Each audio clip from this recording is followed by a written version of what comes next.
pertemuan kedua kali ini kami dari kelompok 7 yang beranggotakan Rosita Intan Ramadhani dengan NIM 036, saya sendiri Agis Alfianita dengan NIM 113 dan Muhammad Satria Mukti Fauzan dengan NIM 144. Di sini kami akan menjelaskan tentang sejarah manajemen risiko dan regulasi Bank Indonesia terkait dengan manajemen risiko. Baik, yang pertama di sini saya akan menjelaskan tentang pengertian dari manajemen risiko. Nah, manajemen sendiri yakni merupakan proses perencanaan, pengorganisasian, pergerakan, dan pengendalian atau pengawasan atas upaya-upaya anggota sebuah organisasi dan atas penggunaan sumber daya yang terdapat pada organisasi tersebut untuk mencapai tujuan tertentu. Nah, kemudian resiko yakni sesuatu yang mengandung bahaya atau ketidakpastian dalam rangka kehidupan sehari-hari. Nah, dapat disimpulkan bahwasannya definisi dari manajemen risiko adalah serangkaian metodologi dan prosedur yang digunakan untuk mengidentifikasi, mengukur, memantau, dan mengendalikan risiko yang timbul dari seluruh kegiatan usaha. Selanjutnya yaitu sejarah manajemen risiko. Sejarah manajemen risiko dimulai pada tahun 2100 Masehi di Babilonia. Hammurabi mencetuskan konsep Bantamri, yaitu suatu bentuk asuransi untuk perkapalan di mana pemilik suatu kapal dapat meminjam uang untuk membeli kargo dan tidak harus membayar utangnya bila kapal pengangkut kargo tersebut hilang di lautan. Nah, setelah era Bantamri ini, dalam perkembangan sejarahnya, manajemen risiko dibagi dalam 3 tahapan, yakni terdapat tahapan first stage, second stage, dan tahapan third stage. Nah, tahapan yang pertama yakni tahapan first stage. Pada tahapan ini, perusahaan hanya mempertimbangkan resiko non-entrepreneurial, misalnya keamanan dalam menjalankan bisnisnya. Nah, asuransi di sini merupakan sarana manajemen risiko yang paling diandalkan pada era ini. Bisnis yang dilakukan hanya memfokuskan diri pada risiko internal tanpa mempertimbangkan keadaan pasar. Nah, selain itu, strategi manajemen yang dijalankan juga tidak terkoordinasi. Nah, di mana pengelolaan manajemen risiko hanya dilakukan pada beberapa aspek saja. Kedua yakni tahapan second stage. Pada tahapan ini dengan tetap menggunakan asuransi, di mana manajemen risiko mulai mempertimbangkan pengelolaan risiko secara preventif. Nah, perusahaan yang menjalankan manajemen risiko tidak hanya menanggulangi risiko ketika risiko itu terjadi, tetapi juga melakukan tindakan pencegahan sebelum risiko itu terjadi. Nah, pada masa ini juga lahir konsep jaminan mutu, di mana ini yang menjamin setiap produk memenuhi spesifikasi standarnya. Tahapan yang ketiga yakni tahapan third stage, di mana pada era ini manajemen tidak hanya mempertimbangkan resiko non-entrepreneurial, namun juga mempertimbangkan resiko entrepreneurial. Nah, usaha manajemen risiko juga lebih dipusatkan pada tingkat preventif dibandingkan penanggulangan. Manajemen risiko juga tidak hanya memperhatikan keadaan internal perusahaan, namun juga keadaan pasar dan perkembangan yang sedang terjadi yang diperkirakan akan dapat mempengaruhi kegiatan perusahaan. Nah, yang selanjutnya pada awal perkembangannya, manajemen risiko ini dinamakan Enterprise Risk Management atau ERM. Seiring berkembangnya kompleksitas pada sebuah organisasi, maka ERM ini tidak lagi aktif digunakan. Dan di akhir tahun 1990, manajemen risiko ini mulai lebih memperhatikan tentang laporan keuangan, di mana laporan keuangan ini menjadi bagian wajib dipantau untuk dapat mengelola risiko dengan baik. Yang selanjutnya yaitu regulasi Bank Indonesia terkait manajemen risiko. Bank Indonesia juga memberikan definisi terkait dengan risiko secara limitatif sebagaimana telah disebutkan dalam pasal 1 Peraturan Bank Indonesia nomor 11 2009,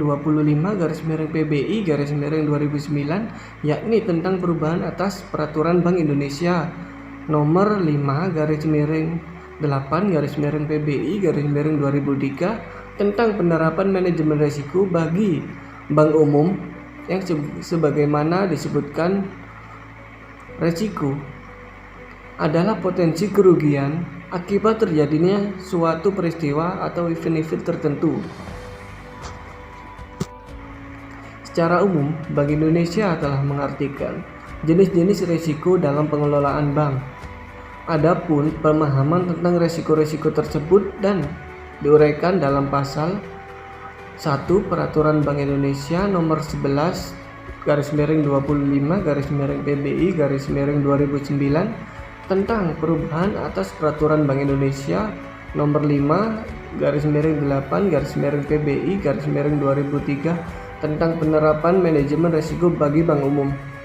Risiko-risiko tersebut dibagi menjadi 8, yakni yang pertama risiko kredit, yang kedua risiko pasar, yang kedua risiko likuiditas, yang keempat risiko operasional, yang kelima risiko kepatuhan, yang keenam risiko hukum, yang ketujuh risiko reputasi, yang kedelapan risiko strategi.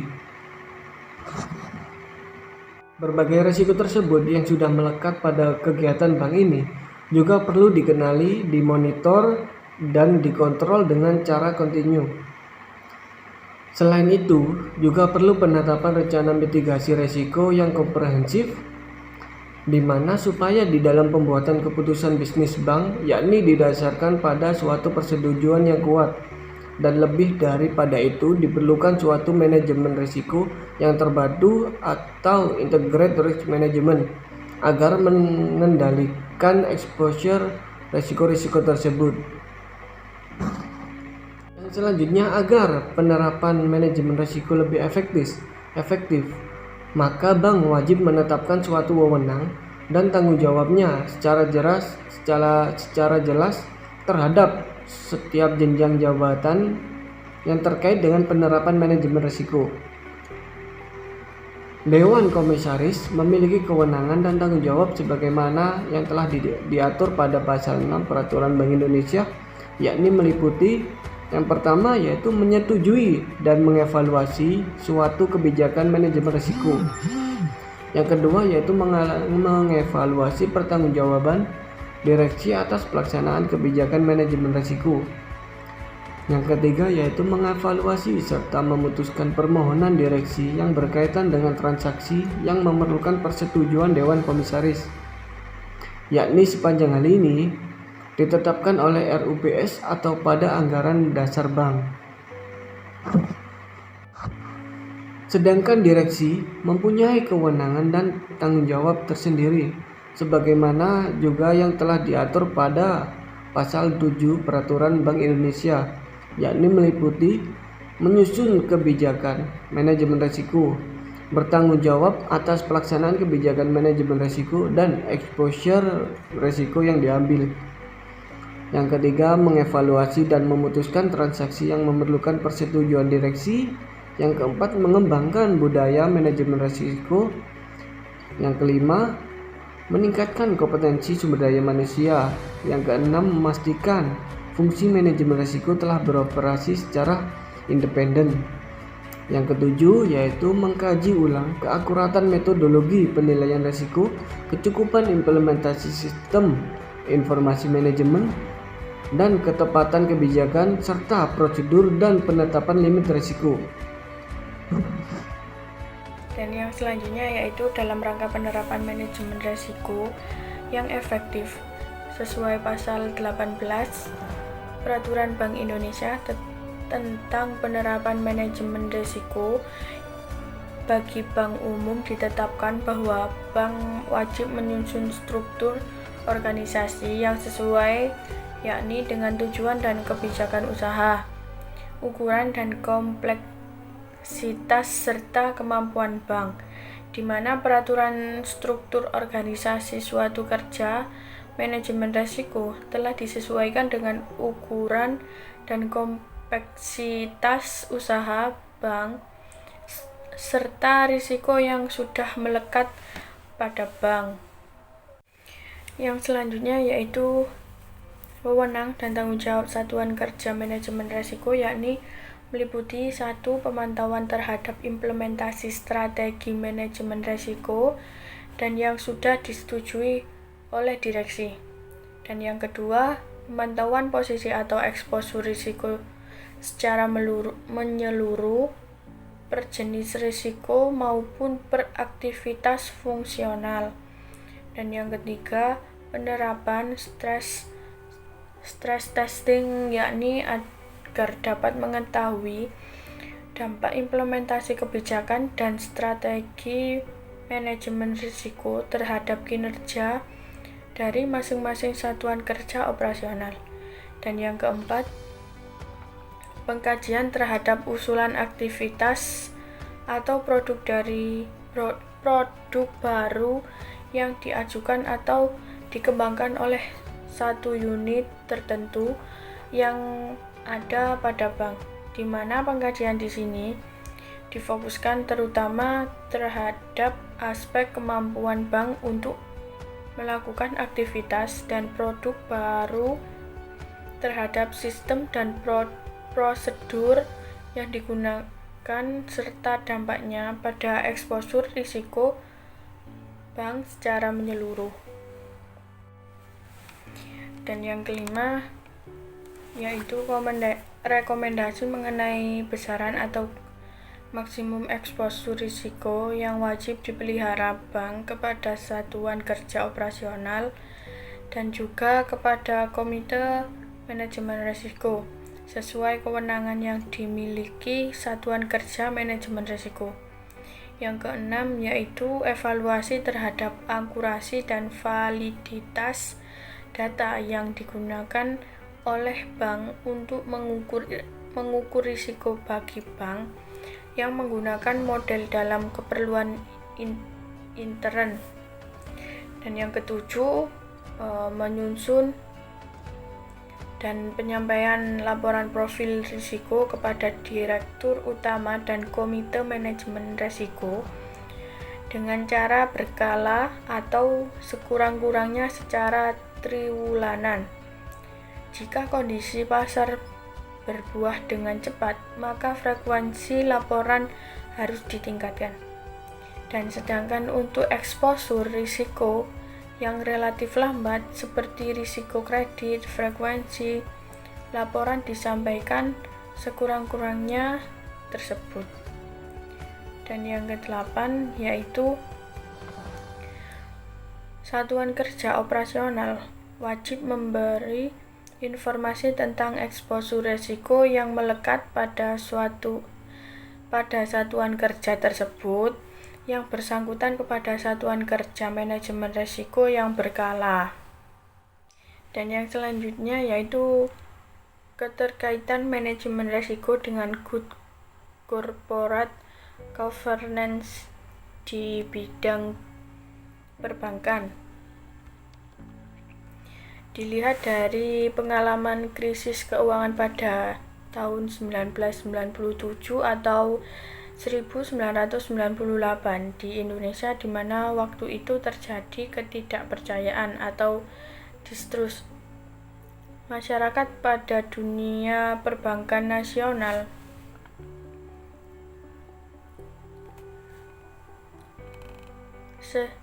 Di perbankan nasional sehingga terjadi penarikan dana masyarakat secara masif atau yang biasanya disebut bank ras.